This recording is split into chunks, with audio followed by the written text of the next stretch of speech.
Bismillahirrahmanirrahim, and a very warm welcome to all our viewers all around the globe. This is Muneeb Hamid, your host, और आप देख रहे हैं news reviews with Sajid इसहाक। आज हम बात करेंगे कल के दहशतगर्दी के वाक़े में जिसमें 9 अफराद शहीद और 57 पीपल वर इंजर्ड और पाकिस्तान की सिक्योरिटी फोर्सेस की बर वक्त कार्रवाई के ऊपर उनको अप्रिशिएट करेंगे। हमारे साथ मौजूद हैं सर साजिद इसहाक साहब। सर बहुत शुक्रिया मुनीब। कैसे हैं आप? मैं बिल्कुल ठीक ठाक। सर क्या आप किस नज़र से देखेंगे सर कल के इंसिडेंट को?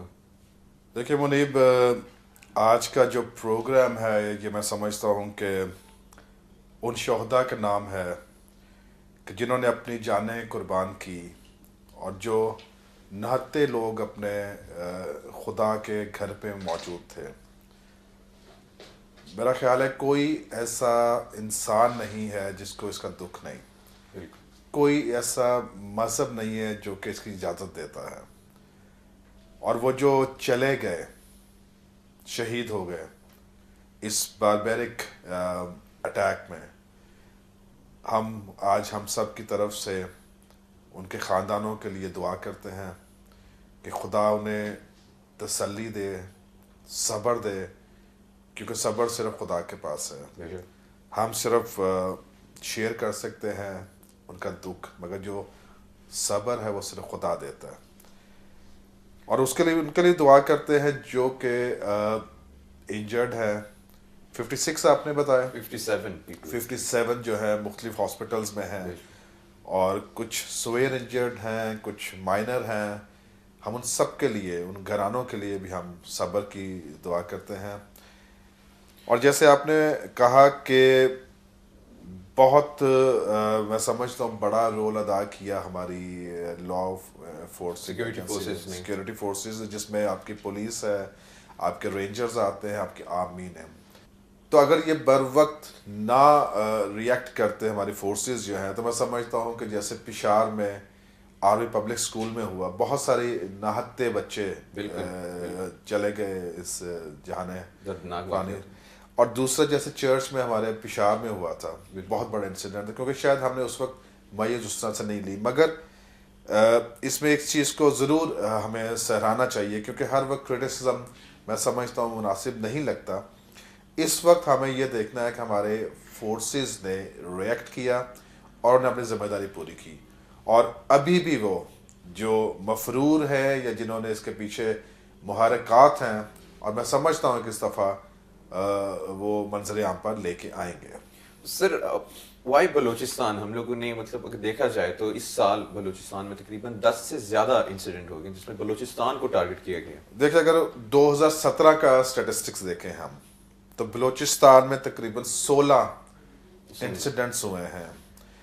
और इसी तरह केपी दूसरे नंबर पर आ रहा है जिसमें 9 हैं, पंजाब में 4 हैं और सिंध में 1 इंसिडेंट हुआ है जो कि जिसमें बहुत सारी कीमती जाने गई हैं। बलूचिस्तान क्यों? बिल्कुल, क्योंकि 2017 से एक ट्रेंड चेंज हो गया है कि बलूचिस्तान को टारगेट किया जा रहा है। और वो किसी से ढकी छुपी बात नहीं है, क्योंकि पाकिस्तान ने एक ऐसा इकोनॉमिक कॉरिडोर का जो मुआहदा है चाइना के साथ, CPEC, बिल्कुल वो किया है। इससे ना सिर्फ चाइना बल्कि पाकिस्तान में भी मुआशी खुशहाली आएगी। और जो हमारे कदीमी, जो मैं कहूँगा, जो पुराने दुश्मन हैं, जो हमारे बॉर्डर्स पे बैठे हुए हैं, इंडिया सबसे बड़ा जो हमारा दुश्मन है, जो कि कोई मौका नहीं छोड़ता कि किसी ना किसी तरीके से पाकिस्तान को हिट किया जाए। और ये मैं समझता हूँ कि इसमें सारे जो है मुहर्रिकात, इनके ताने बाने जाके रॉ के साथ मिलते हैं और इंडिया के साथ मिलते हैं। तो सर इस चीज़ को जो आप अभी यहाँ पे एक स्टेटमेंट इशू कर रहे हैं, इस चीज़ को गवर्नमेंट ऑफ पाकिस्तान क्यों नहीं ओन करती, जबकि गवर्नमेंट ऑफ इंडिया पब्लिकली कहती है कि जी हाँ, हम पाकिस्तान के अंदर दहशतगर्दी में इन्वॉल्व हैं। वेरियस स्टेटमेंट से उन्होंने ये बात जाहिर की है। US इंटेलिजेंस एजेंसीज के जो फॉर्मर एजेंट्स हैं, उन्होंने भी स्टेटमेंट्स इशू की कि जी India is at a proxy war with Pakistan. तो गवर्नमेंट ऑफ पाकिस्तान का क्या रोल है इसमें? गवर्नमेंट है कौन सी वाली यहाँ पे? पहले तो ये देखना है गवर्नमेंट है कि नहीं है, क्योंकि इस गवर्नमेंट को तो अपने पनामा की पड़ी हुई है। इस गवर्नमेंट को आपको ने हुदैबिया मिल्स की पड़ी हुई है। ये सुप्रीम कोर्ट के ऊपर तो आवाज खोलते हैं, ये हमारी पाक फौज के खिलाफ तो बातें बहुत करते हैं, मगर क्या वजह है कि ये इंडिया के खिलाफ बात नहीं कर सकते? क्या वजह है कि उनके जो जासूस पकड़े जाते हैं उनके खिलाफ बात नहीं कर सकते? तो ये तो क्वेश्चन मार्क है इस गवर्नमेंट का। और ये तो ये नहीं कि हम इस पे बात कर रहे हैं, ये तो दुनिया बात कर रही है कि ये जो नवाज फैमिली है यही गवर्नमेंट लेके चल रहा है। बाकी प्राइम मिनिस्टर हमारा तो बेचारा वो तो पपेट है, ऐसा ही है। तो इनकी तो जरूरत नहीं है कि उनके लिए बात भी कर सकेंगे, क्योंकि इनके इन्वेस्टमेंट्स वहां पे हैं, इनके इंटरेस्ट है वहां पे। तो मैं समझता हूँ इनके बस की बात नहीं है। ये अब मेरा ख्याल में हमारे पाक फौज को इस चीज़ को टेकअप करना चाहिए कि ये जो सारा कुछ हो रहा है तो इसको किस तरह से हैंडल किया जाए, और इस पे हमारी पॉलिटिकल विल इस्टेब्लिश होनी चाहिए। इनके पॉलिटिकल विल नहीं है यहाँ पे। मसला ये है कि ये जो गवर्नमेंट है इसकी पॉलिटिकल विल नहीं है कि वो इंडिया के खिलाफ जुबान खोले। So, हाईलाइटिंग जो आपने पहले स्टेटमेंट इशू की कि इनकी इंडिया में इन्वेस्टमेंट्स हैं, तो अगर पाकिस्तान में देखा जाए, ये पाकिस्तान में बॉर्न अप हुए हैं, ये पाकिस्तान के पॉलिटिकल लीडर्स हैं, ये पाकिस्तान को रिप्रेजेंट करते हैं। तो जैसे आपने कहा कि ये सुप्रीम कोर्ट पाकिस्तान की स्टेट इंस्टीट्यूशंस को बदनाम करने के लिए इनकी ज़बानें फर चल रही हैं, तो ऐसा क्यों है कि मतलब ये इंटरनेशनली अपने जो जिधर जहाँ पे इनकी इन्वेस्टमेंट्स हैं उनको सेफ हेवन्स मतलब करार दे कि उनको प्रोटेक्ट करते हैं, और जबकि पाकिस्तान की स्टेट इंस्टीट्यूशंस जैसे आपने कहा आर्मी हो गया, सुप्रीम कोर्ट हो गया, तो इनको एज अ डिसग्रेस क्यों शो करें इंटरनेशनली? देखिए ये पेड एजेंडे पर लगता है काम करते हैं उनके, क्योंकि ये तो पाकिस्तान में छुट्टियां गुजारने आते हैं। इनका मुझे आप बताएं कि क्या स्टेक है पाकिस्तान में, सवाई ये कि हुक्मरानी कर रहे हैं। इनके सारे एसेट्स इंग्लैंड पड़े हुए हैं, इनके एसेट्स दुबई पड़े हुए हैं, इनके एसेट्स सऊदी अरब पड़े हुए हैं, इनके एसेट्स इंडिया पड़े हुए हैं। तो ये पाकिस्तान में तो हॉलीडेज पे आते हैं, और जो है यहाँ के पाकिस्तानी कौम का जो पैसा है वो बाहर लेके जा रहे हैं। इनको क्या जरूरत पड़ी है कि जो इनके गॉड फादर हैं उनके खिलाफ जुबान खोलें? ये तो उनके एजेंट है, ये पाकिस्तान को सर्व नहीं करने आए हुए। इसका सोल्यूशन क्या आप देखते हैं, मतलब इस गवर्नमेंट को क्या आप उसका फ्यूचर क्या देख रहे हैं कि पाकिस्तान में सर्वाइव कर सकती है? फ्यूचर है कोई नहीं, इनका खत्म हो चुके हैं दिन इनके, अब तो आखिरी सांसें ले रहे हैं। ये तो मतलब बहुत जल्दी मैं समझता इनका खात्मा होने वाला है, हो ही गया खात्मा देखा जाए तो खुदा करे कि कोई अच्छी गवर्नमेंट आए, ऑनेस्ट गवर्नमेंट आए जो कि रियली पाकिस्तानी कौम को रिप्रेजेंट करे। Sir, national action plan army ने 2 ऑपरेशंस लॉन्च किए जिसके बाद दहशतगर्दी की कमर तोड़ी।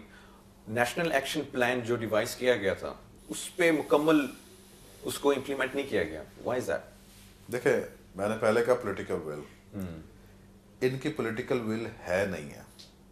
ये चाहते नहीं कि पाकिस्तान में भी अमन आए, क्योंकि जब पाकिस्तानी कौम सुकून का सांस लेगी, जब पाकिस्तानी कौम बेहतरी की तरफ जाएगी, तो फिर इनकी तो अजारदारी खत्म होती है ना। तो इनके पॉलिटिकल वे। दूसरी बात आपने कही थी पाकिस्तान आर्मी ने जो किया 2007 में, मेरे पास स्टैटिस्टिक्स हैं, 1515 अटैक्स हुए थे, टेररिस्ट अटैक्स। 2008 में 2148, 2009 में 2586, और इसके बाद जब ऑपरेशन स्टार्ट हुआ तो ये ग्रेजुअली नीचे आना शुरू हो गए। 12 में जाके फिर हम देखते हैं ज्यादा थे, 200 थे अटैक्स। मगर अब अगर हम देखें तो अब ग्रेजुअली नीचे आना शुरू हो गई है तादाद।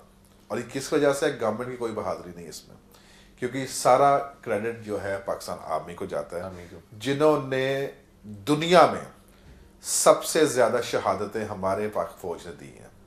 और फिर हम कहते हैं, सुनते हैं उनकी बातें कि डू मोर। अब मेरा ख्याल में जो आर्मी चीफ ने कह रहा नो मोर, मैंने बिल्कुल ठीक बात कही उन्होंने कि पाकिस्तान वाहिद मुल्क है दुनिया का कि जिसने सबसे ज्यादा अपने शहरियों का, अपने फौजियों का, अपने जो लॉ एनफोर्समेंट एजेंसीज है उनकी कुर्बानियां दी हैं। तो मैं समझता हूँ अब जरूरत है कि दुनिया जाने कि पाकिस्तान वो वाहिद मुल्क है जो अमन के लिए काम करना चाहता है। पाकिस्तान वो मुल्क है जो चाहता है कि पाकिस्तान में ना सिर्फ अमन हो बल्कि इसके जो खित्ते हैं उस पर भी अमन हो। सर, आर्मी चीफ का बयान कि मुल्क के अंदर रिलीजियस जो कम्युनिटीज़ हैं उनको आपस में लड़ाने की कोशिश की जा रही है। और बलूचिस्तान में जैसे आपने कहा कि 16 इंसिडेंट्स हो गए हैं और अब जो दहशतगर्द हैं वो रिलीजियस माइनॉरिटीज़ को टारगेट कर रहे हैं। So sir what do you see, आप इसमें क्या कहेंगे? देखिए, रिलीजियस माइनॉरिटीज़ जो होती हैं किसी कंट्री में भी, वो अमानत के तौर पे होती हैं। उनका ख्याल करना वहाँ की रियासत का फ़र्ज़ होता है। तो ये जो किया जा रहा है अटैक्स रिलीजियस माइनर, ये सोचे समझे मंसूबे के मुताबिक है। ये जो एक्सटर्नल एलिमेंट्स हैं जो पाकिस्तान के नाम को ख़राब करना चाह रहे हैं, वो चाहते हैं कि जब माइनॉरिटीज़ के साथ किया जाएगा ना, तो ये एक इंटरनेशनल न्यूज़ बनेगी। जब इंटरनेशनल न्यूज़ बनती है तो उसमें यह है कि पाकिस्तान को बताया जाएगा ये तो माइनॉरिटीज़ का ख्याल ही नहीं कर सकते, बदनामी मज़ीद, ये तो कहेंगे कि ये तो उनका तहफ़्फ़ुज़ नहीं कर सकते। तो मैं समझता हूँ कि ये पहले जो है ये अपने मुल्क में भी देखें कि वहाँ पे जो मुस्लिम माइनॉरिटीज़ में हैं इंडिया में, उनके साथ ये क्या कर रहे हैं, सिखों के साथ ये क्या कर रहे हैं। तो देखना ये है कि आज जिस जगह पे हम खड़े हैं, आज जब कोयटा का इंसिडेंट हुआ है, उसके बाद आज हम बहसीयत कौम हमें सोचने की ज़रूरत है कि हमें ये जो साजिश के ज़रिए कि ये क्रिश्चियन है, ये हिंदू है, ये सिख है, ये बहाए है, ये दूसरा है, ये फलां है, अगर इसके ऊपर वो हमें करना चाहते हैं डिवाइड, तो ये उनकी भूल है। क्योंकि पाकिस्तान में बसने वाले जिनके पास पाकिस्तान का शनाख्ती कार्ड है वो पाकिस्तानी है। सबसे पहले वो इंसान है, पाकिस्तानी है, फिर अपने रिलीजन्स के साथ उनका ताल्लुक है। तो आज हम सारे बहसीयत कौम खड़े हैं। आज मैंने आपको जिक्र कर रहा था अभी मैं आपसे कि मुझे इतने मैसेजेस आ रहे हैं मुस्लिम बहनों भाइयों के कि हम आपके दुख में साथ खड़े हैं। क्योंकि ये एक बंदे का खून जब बहता है, एक इंसान का खून जब बहता है, तो कुरान मजीद भी इस बात पे कहती है कि पूरी इंसानियत का खून है। तो ये जो खून बहा रहे हैं, तो मैं तो समझता नहीं ये किसी रिलीजन से भी ताल्लुक रखते हैं या उनका कोई रिलीजन है। क्योंकि कोई रिलीजन जो है, कोई रिलीजन नहीं कहता, इजाजत नहीं देता। और दूसरा यह है कि सारे इंसानों का खून तो लाल है, तो लहू का रंग तो एक है, हमारा खालिक मालिक एक है, तो हमें ये कैसे डिवाइड कर सकते हैं। तो पाकिस्तानी कौम समझती है कि जो हो रहा है ये साजिश है, इसमें ना सिर्फ क्रिश्चियन बल्कि मैं समझता हूँ मेजॉरिटी भी गैर महफूज है, बिल्कुल मुस्लिम्स भी गैर महफूज है। मगर हाँ, ये कोयटा में जो इंसिडेंट हुआ, ये जो क्रिसमस के साथ इन्होंने लिंक किया, बिल्कुल क्रिसमस के साथ लिंक किया और इसको इंटरनेशनल हाइप देने की कोशिश की। मैं समझता हूँ क्रिसमस का जो त्यौहार है या जो उसकी खुशी है, वो इस अटैक्स, इस तरह की बुज़दिलाना हरकतों से बहुत बड़ी है। बिल्कुल इफेक्ट नहीं होती, वो इससे इफेक्ट नहीं होती। और ना क्रिश्चियन इस बात से डरते हैं खुदा के घर जाने से, क्योंकि वो खुदा के घर में गए और शहीद हैं। वो सब शहीद, शहादत का दर्जा लेके गए, मुबारक हैं वो लोग जो खुदा के नाम पर सताए गए हैं। बिल्कुल बिल्कुल। तो इसमें बलूचिस्तान को टारगेट किया जा रहा है स्पेसिफिकली, जैसे 16 हुए थे, तो इस CPEC को इसके लिंक कर रहे हैं।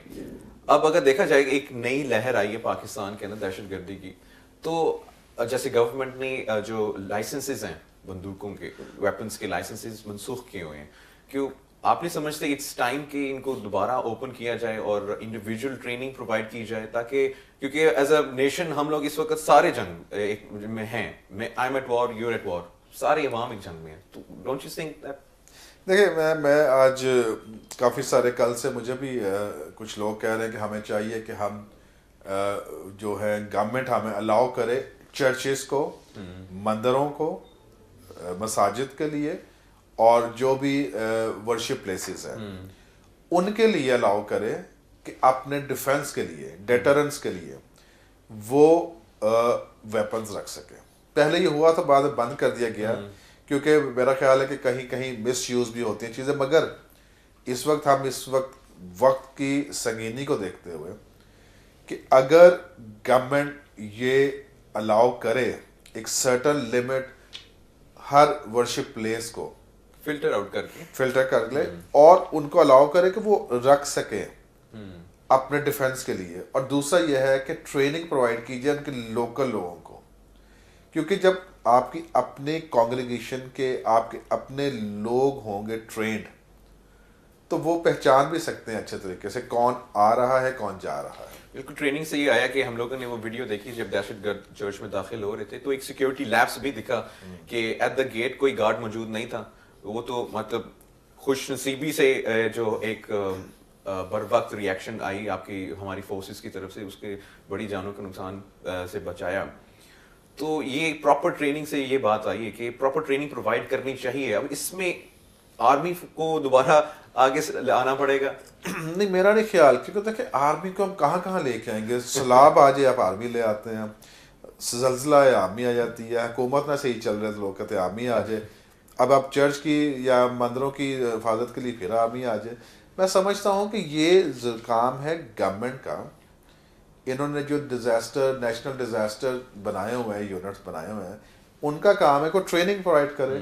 जो प्रिपेयर्डनेस होता है ना, प्रिपेयर्डनेस, उस पर $1 खर्च आता है। ये रिसर्च में बता रहा हूँ आपको। और जब आप इमरजेंसी को डील कर रहे हो तो उसमें $60 खर्च आता है। ये पुरानी एक UN की स्टडी थी। तो जब प्रिपेयर्डनेस पे हम खर्चा कर लेंगे तो हमें ये लॉस नहीं बर्दाश्त करना पड़ेगा। हम पहले से तैयार होंगे, विजिलेंट होंगे, ट्रेंड होंगे।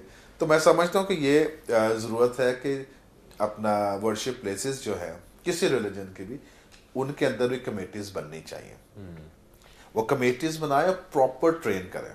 मैं जानता हूँ बहुत सारे चर्चेस को कि उन्होंने ट्रेन किए हैं लोगों को, वेपन्स भी रखे हैं उन्होंने, मगर जो दूसरे चर्च जो नहीं कर रहे, दूसरे जो वर्शिप प्लेसेस नहीं कर रहे, ज़रूरत है कि वो अब एक सिक्योरिटी मैनेजमेंट कमेटी अपने अपने जगह पर बनाए।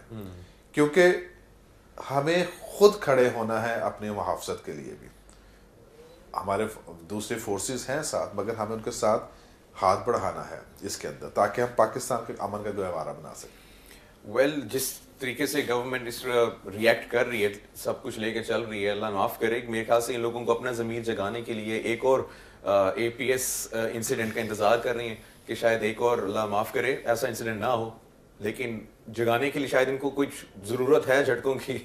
नहीं, खुदा माफ़ करे जी, ऐसा कभी भी ना हो, क्योंकि एक भी जान जो है बहुत कीमती होती है, और खुदा ना करे ऐसा कोई वाक़या हो। मगर मैं समझता हूँ गवर्नमेंट को अपनी बड़ी हुई है।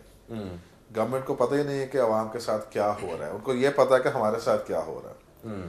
तो जब तक ये इस डायलेमा से बाहर नहीं आएंगे, प्रॉपर इम्प्लीमेंटेशन नहीं होगा। अब सारे वज़रा तो उनकी प्रोटोकॉल में लगे हुए हैं, सारे आपके IG DPO DCO सारे तो उधर लगे हुए हैं इनके प्रोटोकॉल के लिए।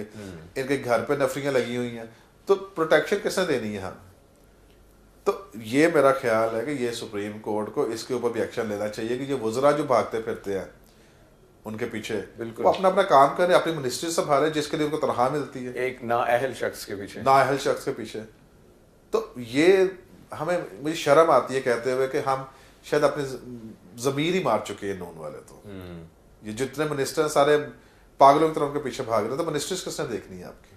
बिल्कुल सर। एक और चीज़ है जो कि आज तक डिस्कस नहीं की गई, दैट इज कि पाकिस्तान के पास सबूत हैं ऑफ इंडियन इन्वॉल्वमेंट। अगर हम लोग ओपनली बोलें कि इंडिया कि पाकिस्तान कब ये क्लेम करेगा कि India is the enemy openly, और जो सबूत हैं जैसे कुलभूषण यादव हो गया, इस वेरियस अदर प्रूफ्स पब्लिक करने चाहिए। मैं तो कहता हूँ इंफॉर्मेशन, राइट टू इंफॉर्मेशन तो है ना। बिल्कुल, राइट टू इंफॉर्मेशन तो हमारा हक है, मगर मैं वही कहूँगा कि ये जो गवर्नमेंट है इसकी पॉलिटिकल विल कहाँ पे है? इनकी पॉलिटिकल विल है कि अपने पैसे कैसे बचाने हैं। इनकी पॉलिटिकल विल ये तो नहीं है कि हमने उसको टेररिस्ट कहना है जो हमारा हमसाया है। इनकी पॉलिटिकल विल नहीं है कि हमने पाकिस्तान की आवाम को तहफ़्फ़ुज़ देना है। इनकी पॉलिटिकल विल ये नहीं है कि हमने माइनॉरिटी को तहफ़्फ़ुज़ देना है।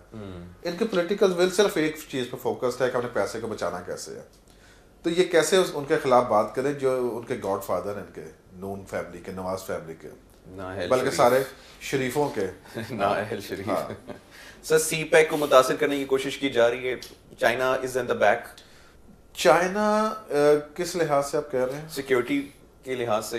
देखिए, चाइना तो करना चाह रहा है इन्वेस्टमेंट यहाँ पे, आपको पता CPEC, मगर उसको मुतासर करने की कोशिश की जा रही है कि ये इतना बड़ा जो प्लान है, इकोनॉमिक कॉरिडोर जो है, अगर बन गया तो ये तो खुशहाली आएगी और चाइना भी मेरा इकोनॉमिक पावर और ज़्यादा स्ट्रॉन्ग हो जाएगा और पाकिस्तान भी उससे ज़ाहिर बेनिफिट ले रहा है। तो ये चीज़ें कई सुपर पावर को और कई हमसाओं को नहीं हजम हो रही, तो जिसकी वजह से वो बहुत सारे ऐसे एविडेंस भी हैं जिन्होंने रॉ को फंडिंग भी की है कि पाकिस्तान में इस तरह के हालात पैदा कर दिए जाएं कि जिसका जो असर है वो सी पैक पे पड़ सके और पाकिस्तान को ओवरऑल नुकसान हो। तो सर फ्यूचर क्या देख रहे हैं सी पैक का? ऑब्वियसली सी पैक तो माशाल्लाह से कंटिन्यू बढ़ रहा है, कंटिन्यूसली इस पे काम जारी है।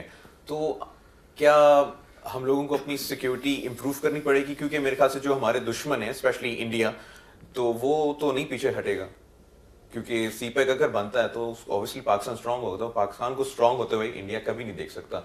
तो इसमें आप क्या देखते हैं, मतलब किस तरीके से फ्यूचर क्या है सी पैक का? वो इंडिया बुज़दिल लोग हैं, वो नहीं कभी भी कर सकते, खुदा माफ़ करे।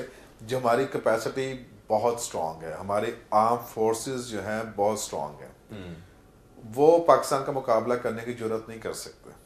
और आपको पता है कि खुदा माफ़ करे वो बेवकूफ़ हो गए इंडिया अगर पाकिस्तान की तरफ कोई लाली आंख से देखे, क्योंकि कारगिल का उनको पता है इससे भी बड़ा जवाब दिया जा सकता है उनको। बिल्कुल ठीक है, तो ये कहना कि ये छोटी मोटी हरकतें करता रहता है जो कि उसकी आदत है, और मैं समझता हूँ कैपेबल हैं उसका जवाब देने के लिए, तो पाकिस्तान के खुदा ना खासा कोई खतरा नहीं है। और पाकिस्तान को अगर खतरा है तो शरीफ फैमिली से है। सीरियसली, पाकिस्तान को अगर खतरा है तो शरीफ फैमिली से। पाकिस्तान को उससे इंडिया से कोई खतरा नहीं है, क्योंकि हम कैपेबल है उसको जवाब देने के लिए। हमारे जो अंदर की गंद है ना, ये साफ होने की जरूरत है। हमारे अंदर का जो गंद है साफ होगा, ऑनेस्ट गवर्नमेंट आए जो कि इम्प्लीमेंट करे, जो कि इंटरेस्ट जो हो नेशनल इंटरेस्ट पे काम करे। एज अ नेशन पाकिस्तान की आवाम को टू काउंटर दिस टेररिज्म, ये जो एक्टिविटीज होती हैं, इसको कैसे काउंटर करे पाकिस्तान एज अ नेशन? मेरा ख्याल में जब भी जो एक बड़ा ट्रेजिक इंसिडेंट कोयटा की जिसकी हम बात कर रहे हैं, जिसमें 9 क्रिश्चियन जो हैं वो अपने खाल के हकीकी के पास चले गए, शहीद हो गए, तो इसमें हमने देखा है कि नेशनलिज्म नज़र आया हमें। उसमें हम देखते हैं कि मुस्लिम्स, हिंदू, सिख, जितने यहाँ पे कौमें बसती हैं, सब ने उतने ही दुख का इजहार किया जो कि क्रिश्चियन कर सकते हैं।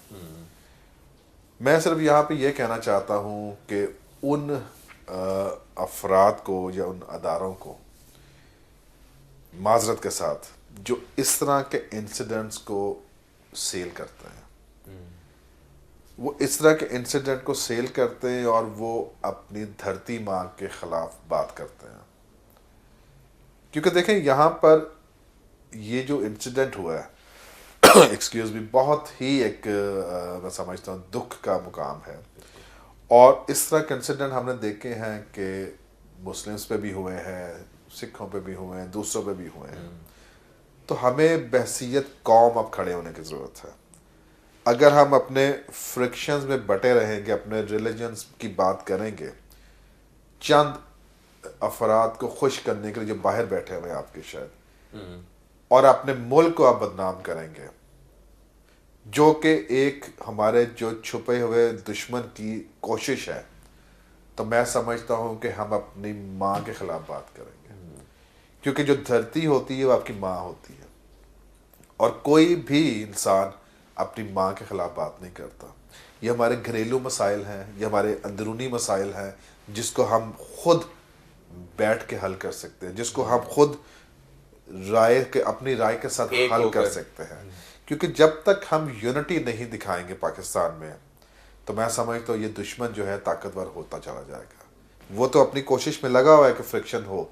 ये जो रिलीजन को इस्तेमाल किया जा रहा है फ्रिक्शन, हमें इस वक्त सोचने की ज़रूरत है। और खुदा माफ़ करे, ऐसे अनासर से मैं फिर कहूँगा कि इस दफ़ा कोशिश करें कि आप पॉजिटिव इमेज दें। और मैं शुक्रगुजार हूँ उन सारे पासबानों का, बिशप्स का, जो हमारे क्रिश्चियंस के वो हेड्स हैं। उन्होंने पैगाम दिया है पीस का, कि हमें इस इंसिडेंट के बाद अपने आप को पीसफुल रखना है, क्योंकि हम जा रहे हैं क्रिसमस को सेलिब्रेट करने, और क्रिसमस जो है प्रिंस ऑफ पीस के जन्मदिन की बात करने जा रहे हैं, कि जो कि पूरे इंसानियत के लिए अमन लेके आया।